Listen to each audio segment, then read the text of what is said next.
सभी को good morning. चलिए आगे का कार्य हम शुरू करते हैं।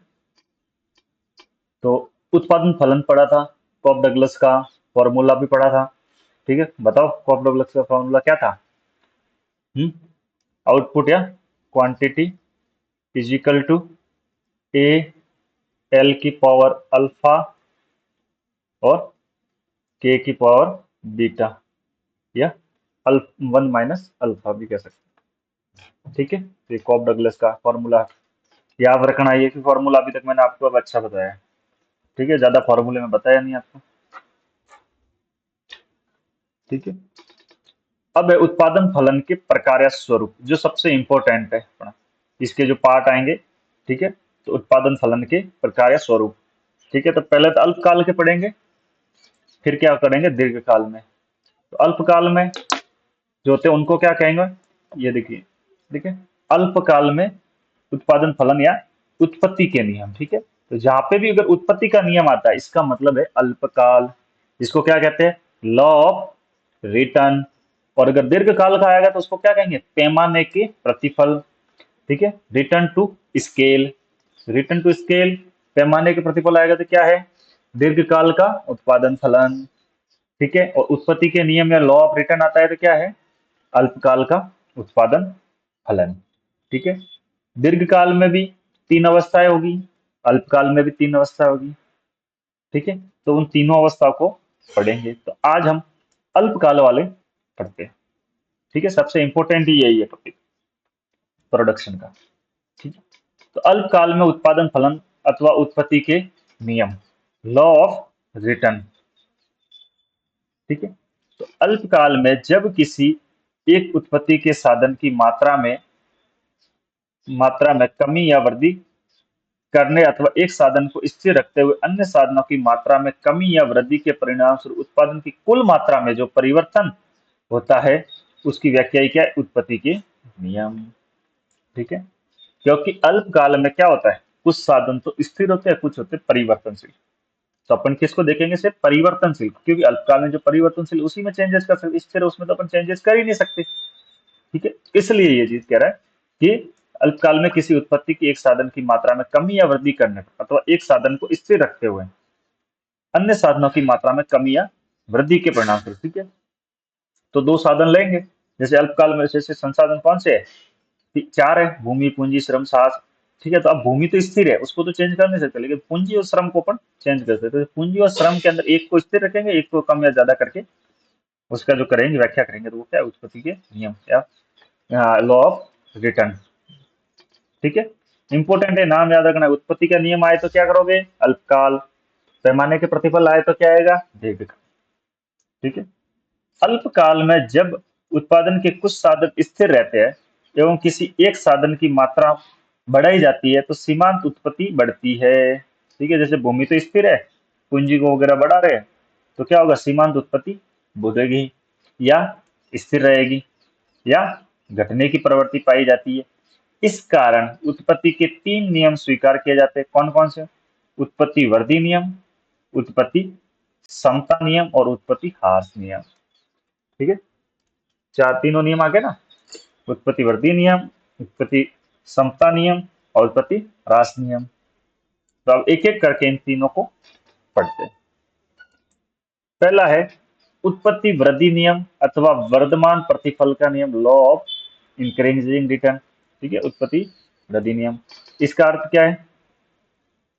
जब उत्पत्ति के किसी साधन की मात्रा में वृद्धि की जाए और इसे सीमांत उत्पादन में वृद्धि हो तो इसे उत्पत्ति का वृद्धि की जाए। उत्पत्ति के किसी साधन में वृद्धि की और उत्पादन में भी वृद्धि हो जाए, सीमांत उत्पादन। ठीक है, इंपोर्टेंट क्या? सीमांत उत्पादन। क्या होता है सीमांत उत्पादन? ये तीनों टर्म्स होती है, कभी तीन चीजें आएगी आपके, कुल उत्पादन, सीमांत उत्पादन और औसत उत्पादन। ठीक है, अभी आगे मैं बताता हूँ इसको। ठीक है, ये तीनों याद रखना। एक तो होगा टीपी यानी कुल उत्पादन।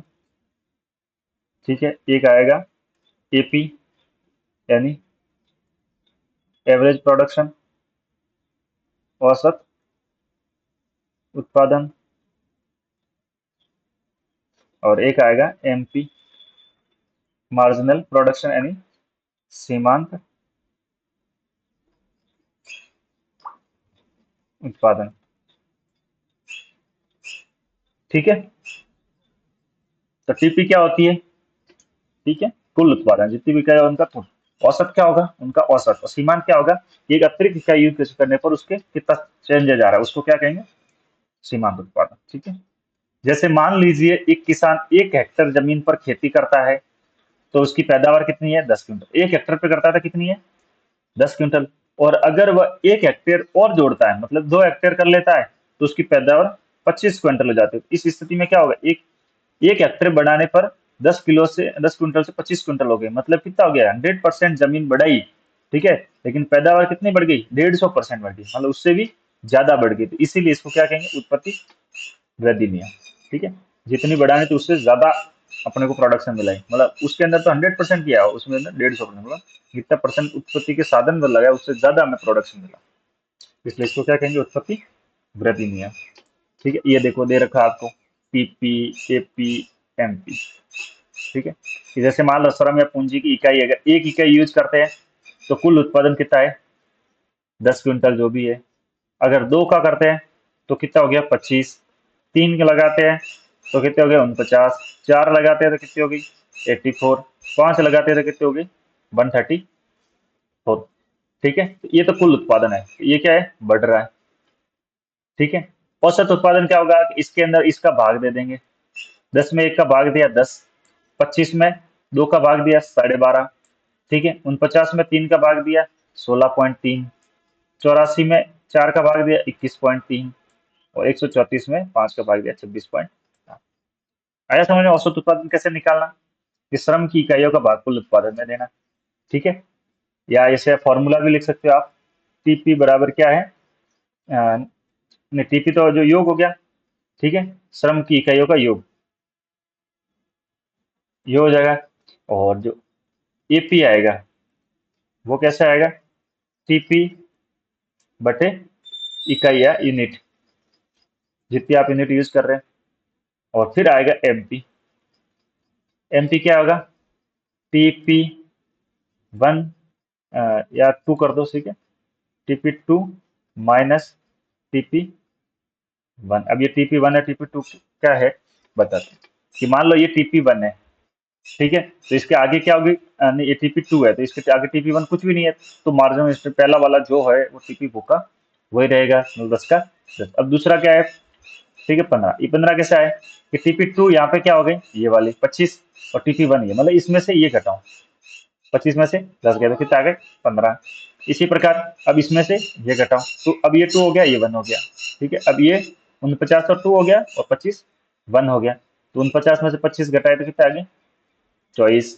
फिर अब देखो टीपी 2 84 हो गया, टीपी 1 49 हो गया। तो 84 में से 49 घटाए तो कितना आ गए? 35 35। 84 में से 49 घटाए तो कितना है? 33। और अब देखो क्या होगा? 134 है, ये तो टीपी 2, और 84 हो जाएगा टीपी 1। तो 134 में से 84 घटाए तो कितना आ गए? 50। है समझ में? तो अब देखो यहाँ पे, ये जो टीपी तो बढ़ ही रही है, एपी भी बढ़ रही है, तीनों ही बढ़ रहे हैं, टीपी भी बढ़ रही है, एपी भी बढ़ रही है, और एमपी भी बढ़ रही है, मतलब सीमांत उत्पादन भी बढ़ रहा है। लेकिन देखो सीमांत उत्पादन की बढ़ने की दर है ना, वो ज्यादा है। पहले 10 बढ़ी थी, फिर 15, 15 से, फिर 15 से, फिर सीधे 24, 24 से 35, 35 से 50। ये जो बढ़ रही है ना, इसीलिए इसको कहते हैं वर्तमान प्रतिफल का नियम, वर्तमान उत्पत्ति का प्रतिफल। ठीक है, अब इसी को अगर डायग्राम में हम देखें, तो ये देखो नीचे डायग्राम भी दे रखा है। ये देखो टीपी है वो भी बढ़ रही है, एपी है वो भी बढ़ रही है, और एमपी है वो भी बढ़ रही है। ठीक है, तीनों ही बढ़ेगी, लेकिन देखो एमपी बढ़ना इंपॉर्टेंट, सबसे इंपॉर्टेंट है एमपी, सीमांत उत्पादन। ठीक है? ये बढ़े ना जरूरी, तभी वर्तमान प्रतिफल का नियम बनेगा। ठीक है, ठीक। अब इसमें लागत का भी देख लेते हैं, प्रोडक्शन के साथ साथ कोस्ट भी चलता रहेगा, इसलिए कोस्ट भी देखना है। कोस्ट यानी लागत। ठीक है, तो लागत का क्या फर्क रहेगा? तो देखो जो प्रोडक्शन के उल्टा चलता है लागत, मतलब क्या होगा? जो जो ज्यादा प्रोडक्शन करेंगे ना, तो लागत उतनी कम होती जाएगी। पता है, क्योंकि जो फिक्स कॉस्ट है उसका हिस्सा छोटा होता जाएगा।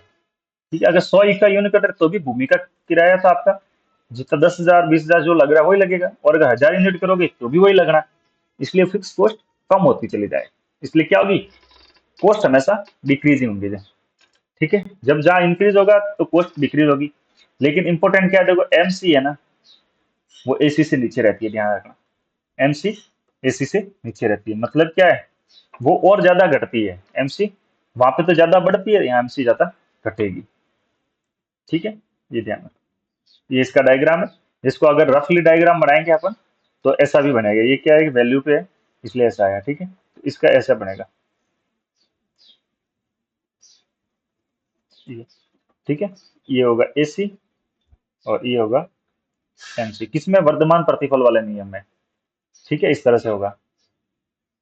चलिए आगे बढ़े। अब देखो वर्तमान प्रतिफल का जो नियम है, उत्पत्ति का प्रतिफल, ये क्रियाशील होने के कारण क्या है, क्यों ये लागू होता है। ठीक है, उसके कारण क्या है, वो कारण पढ़ते हैं। तो पहला है साधनों की अविभाज्यता, इनडिविजिबिलिटी ऑफ फैक्टर। ठीक है, साधनों की अविभाज्यता, साधन क्या क्या होता है, श्रम पूंजी, ठीक है, बाकी भूमि और शास्त्र, ये तो इनको क्या विभाजित नहीं कर सकते। कई बार ऐसे जैसे श्रमिक है, एक श्रमिक है तो क्या इसको आधी जरूरत है, तो क्या उसको तोड़ के थोड़ी ला सकते हो, तो पूरा का पूरा ही आएगा। तो कुछ क्या साधन अविभाज्य है। श्रीमती जॉन रॉबिन्सन, ठीक है, इसको हटा दो। श्रीमती जॉन रॉबिन्सन के अनुसार उत्पत्ति वृद्धि नियम के क्रियाशील होने का प्रमुख कारण साधनों की अविभाज्यता है, अर्थात साधनों के छोटे छोटे भाग नहीं किए जा सकते हैं, जैसे मशीनें है, प्रबंधक है, पूंजी है आदि को मनचाहे रूप में विभाजित नहीं किया जा सकता है।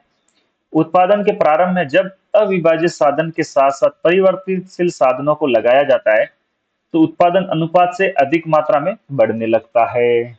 जब परिवर्तनशील साधनों के लगाया जाता है, जो फिक्स है उनके अविभाज्य है उनके साथ, ठीक है, तो क्या होगा कि उनका अच्छे से यूज हो पाएगा। जैसे एक मशीन है, ठीक है, अगर वो 1,000 यूनिट की उत्पादन कर पा रहा है, लेकिन अगर वो वहां पे वर्कर लगा है वो 100 ही कर पा रहा है, तो उत्पादन कम हो रहा है। लेकिन अगर एक वर्कर और लगा दे, लेकिन मशीन तो एक ही है ना, तो मशीन की कॉस्ट तो वही रहनी है, लेकिन उत्पादन तो बढ़ रहा है इसलिए। ठीक है, आंतरिक व बाह्य बचतें, इंटरनल एंड एक्सटर्नल इकोनॉमिक्स। जब उत्पादन बड़े पैमाने पर किया जाता है तो व्यवसाय में अनेक आंतरिक व बाह्य बचतें प्राप्त होती है। ठीक है, क्योंकि हर एक मैन पावर हर चीज के लिए कम से कम जरूरत पड़ती है और उसका प्रोडक्शन बढ़ता रहता है। तो बचतों के कारण एक सीमा तक उत्पादन अनुपात में अनुपात से अधिक बढ़ता है और लागत घटती रहती है। तो ये उत्पत्ति वृद्धि एक समय तक क्या होता है, जब उनका अच्छे से यूटिलाइज होना शुरू होता है ना, ठीक है, उससे पहले पहले क्या हो, बहुत तेजी से बढ़ता है उत्पादन। ठीक है, और कॉस्ट उससे ज्यादा तेजी से कमी होती जाती है। उत्पत्ति के साधन की पर्याप्त उपलब्धि, एडिक्वेट एबिलिटी ऑफ फैक्टर्स।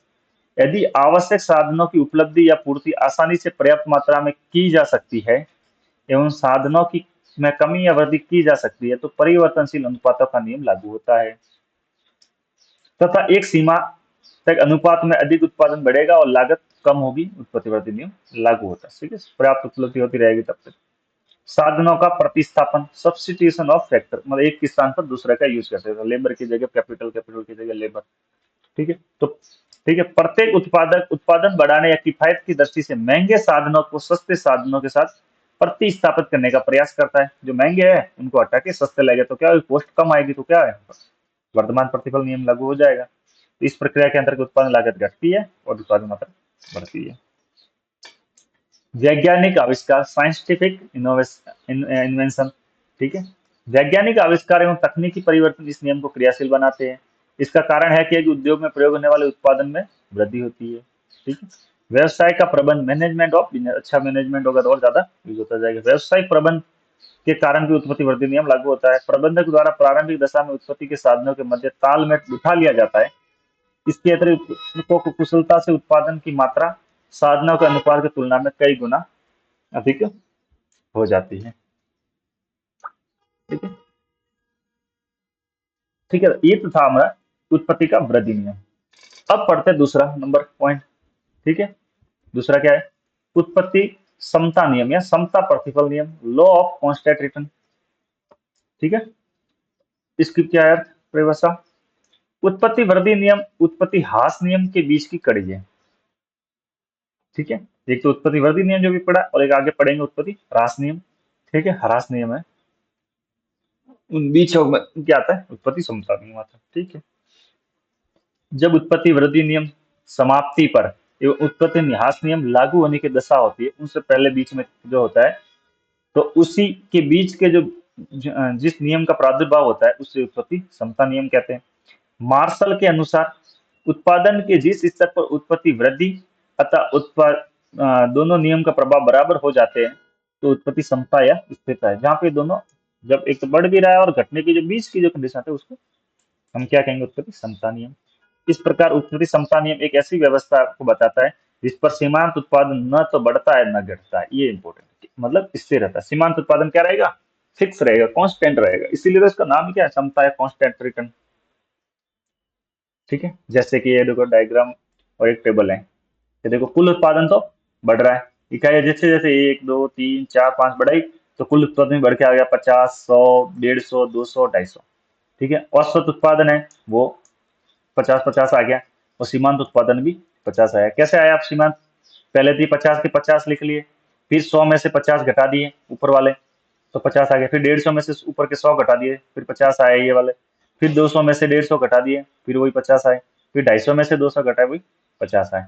देख लो सीमांत उत्पादन क्या है, कांस्टेंट है, 50 50 50, इसलिए तो इसको समता नियम कहते हैं। तो देख लो इसमें ये टीपी है। ठीक है, तो क्या कुल उत्पादन तो बढ़ रहा है, और ये क्या है, एपी कह दो, औसत प्राइस, और एमपी। ठीक है, दोनों यही है, और ये दोनों क्या है, कांस्टेंट है, देखो एकदम सीधी रेखा बराबर 50 का लाइन पे है ना। ठीक है, तो इसीलिए इसको क्या कहते हैं, समतल एमपी के ऊपर सारा है खेल। ठीक है, अब देखो लागत, तो लागत भी क्या रहेगी, स्थिर रहेगी, स्थिर में लागत भी स्थिर रहेगी। ठीक है, तो इसमें भी देखो ये 30 30 30 30 है, ये क्या है, पीसी ऑब्लिक एसी, दोनों यही रहने हैं।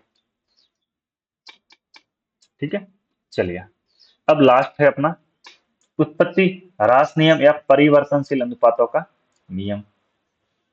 और परिभाषा देख लो, जब उत्पादन में वृद्धि उत्पत्ति के साधनों में वृद्धि के अनुपात से कम होती है, उत्पादन में वृद्धि उत्पादन के साधनों में वृद्धि से कम होती है। ठीक है, तो वृद्धि दोनों में हो रही है, लेकिन जो उत्पादन के जो साधन लगा रहे हैं और जो उत्पादन हमें प्राप्त हो रहा है वो कम हो रहा है, जितना हम लगा रहे हैं उससे कम प्राप्त होता है, तब क्या होता है, ह्रास नियम। ठीक है, तो उत्पादन की इस प्रवृत्ति को उत्पादन ह्रास नियम कहते हैं। अन्य शब्दों में एक निश्चित बिंदु के पश्चात उत्पादन में लगाए गए श्रम एवं पूंजी की मात्रा में वृद्धि करने से उत्पत्ति में अनुपात में कम वृद्धि होती है। ठीक है, ये जो पूंजी और श्रम लगा रहे हैं, जिस वृद्धि से लगा रहे हैं उनमें जो प्रोडक्शन है उसके कम मिल रहा है, इसलिए उत्पत्ति ह्रास नियम कहलाता है।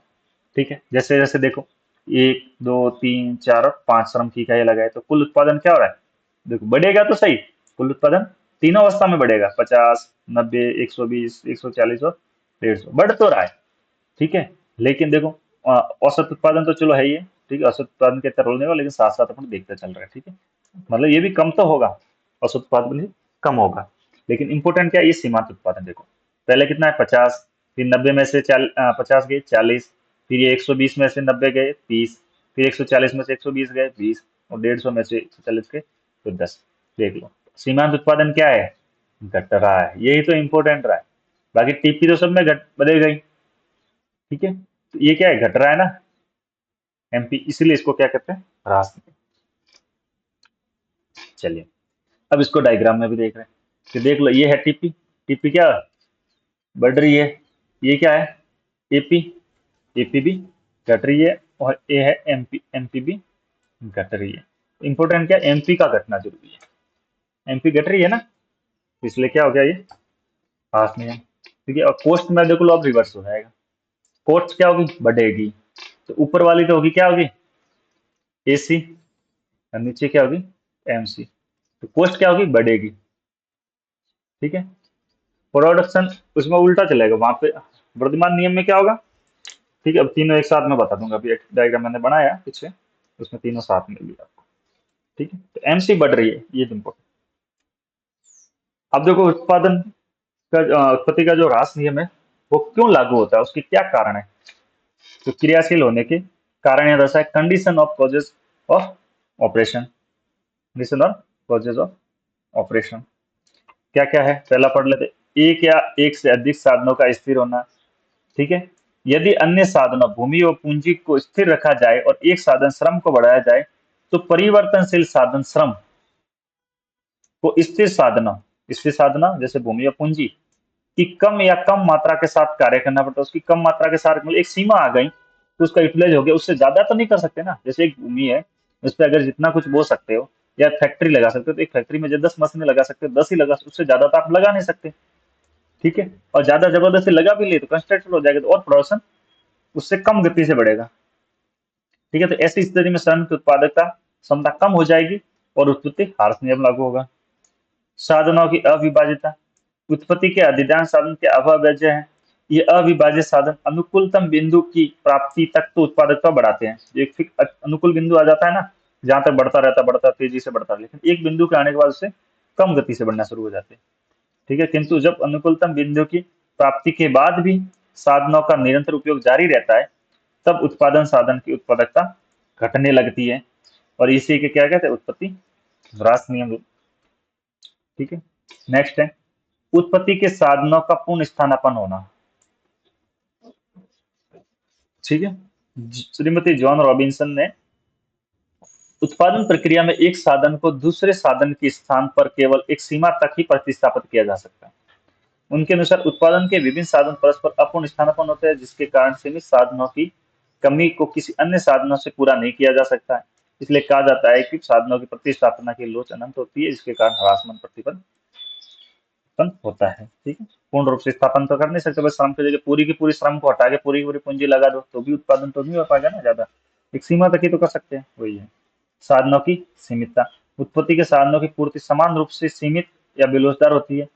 यदि किसी उत्पत्ति के साधन की पूर्ति को अधिक नहीं बढ़ाया जाता है तो उत्पादक को उस साधन की सीमित मात्रा से ही कार्य चलाना पड़ता है, तो इससे क्या होगा, उत्पत्ति ह्रास नियम लागू हो जाएगा, ठीक है। अनुकूलतम आकार के बाद, ठीक है, अल्पकाल में यदि कोई फर्म अपनी क्षमता से अधिक उत्पादन करती है तो यह नियम लागू होने लगता है। अल्पकाल में फर्म का औसत लागत वक्र यू आकार का होता है, ठीक है।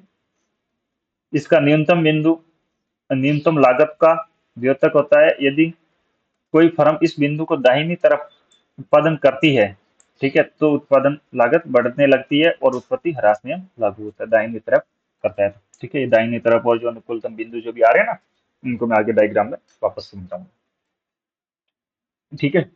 अब देखो ये है उत्पत्ति ह्रास नियम के जो तीन मतलब उत्पत्ति नियम, ह्रास नहीं, उत्पत्ति के नियम की तीनों अवस्था है, ठीक है। ह्रास भी है, वृद्धि भी है और समता भी है। तो देखो यहाँ पे जैसे क्या है, देखो ये है टीपी, ये बढ़ रही है, देखो यहाँ से यहाँ तक ये पहली अवस्था है, ठीक है। ये टीपी बढ़ रही है, क्या हो रही है, टीपी बढ़ रही है।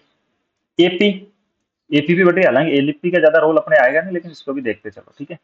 इंपोर्टेंट क्या, एमपी, एमपी भी बढ़ रही है, ठीक है। एमपी भी बढ़ रही है, तो इसलिए इसको क्या कहेंगे, पहली अवस्था। तीनों बढ़ रही है, पहली अवस्था, ठीक है। अब देखो दूसरी अवस्था में क्या है, टीपी तो बढ़ रही है, ठीक है। एपी है वो देखो लगभग स्थिर हो गई, ठीक है। ये देखो एमपी, एमपी है ना, एमपी स्थिर हो गई लगभग, और एपी है वो क्या है, बढ़ रही है। ये बढ़ भी रख सकती है, घट भी रख सकती है, और लगभग उसी कांस्टेंट चलेगी, थोड़ी सी बढ़ के फिर थोड़ी सी घटेगी, ऐसा चलेगा सीन, ठीक है। तो एपी को ज्यादा नहीं देगा, अपने उसको देखना एमपी, एमपी क्या हो गई, स्थिर, इसलिए इसको क्या कहेंगे, दूसरी अवस्था। ये फर्स्ट स्टेज है, ये क्या हो गई, सेकेंड स्टेज। और इसमें देखो कुल उत्पादन तो बढ़ रहा है, टीपी यानी कुल उत्पादन बढ़ रहा है, लेकिन सीमांत उत्पादन क्या है, स्थिर है, ठीक है। अब तीसरी अवस्था देखो, तीसरी अवस्था में क्या है, कुल उत्पादन तो बढ़ रहा है, ठीक है। ये कुल उत्पादन तो बढ़ रहा है, इसका हालांकि ऐसे बनेगा ये ग्राफ, ठीक है। ये थोड़ा सा ऐसा है, ऐसे यहाँ तक बढ़ता रहेगा फिर घटेगा, ठीक है। यहाँ यहाँ से घटना शुरू किया ना, ये यहाँ आके घट रहा है, ये गलत है, ठीक है। इसमें यहाँ तक बढ़ेगा, मतलब यहाँ तक बढ़ेगा, ऐसे बढ़ता ही रहेगा यहाँ तक, घटना नहीं है, फिर यहाँ पॉइंट पे आके घटेगा। तो इस पॉइंट से ऊपर यहाँ पे क्या हो रहा है, बढ़ रहा है, ठीक है। टीपी तो बढ़ रही है, तीनों अवस्था में टीपी बढ़ेगी, ठीक है। लेकिन यहाँ पे एपी भी घटना शुरू हो जाएगी, एपी भी घटना शुरू हो जाएगी, और इंपॉर्टेंट क्या है, एमपी। एमपी है जो घटेगी, एमपी घटेगी, यानी सीमांत उत्पादन है जो घटेगा। तो तीनों अवस्था देख लिया आपने, तो ये क्या थी, तीसरी अवस्था, पहली दूसरी और तीसरी अवस्था। ठीक है, इससे आगे नहीं, बस यहाँ तक ही है। ठीक है, ये पहला, ये दूसरी, और ये पहली, ये दूसरी, और ये तीसरी अवस्था, तीनों अवस्था होगी। ये वाली नहीं देखनी, ये बाद में। ठीक है, अब देखो लागत के अंदर भी तीनों एक साथ देख लीजिए। ठीक है, तो देखो एमसी को देख लो, एमसी पहले तो क्या हो रही थी, घट रही थी, वर्तमान में क्या होगी, घटेगी। ठीक है, फिर क्या हो जाएगी, स्थिर हो जाएगी थोड़े टाइम के लिए, क्षणिक टाइम के, तो समता वाला दिन क्षणिक टाइम लगेगा, ज्यादातर क्या रहेगा, वर्तमान या ह्रासमान। और उसके बाद क्या रहेगा, ह्रासमान। तो ये तीसरी अवस्था आ गई। ठीक है, इस पॉइंट से उधर वाले, इस पॉइंट के ये वाला एरिया तो फर्स्ट स्टेज है, ये बीच में आ गया, क्या आ गया, सेकेंड स्टेज। और ये इसके बाद का ये जो बढ़ रहा है, ये क्या आ गया, थर्ड स्टेज। ठीक है, चलिए आज के लिए इतना ही।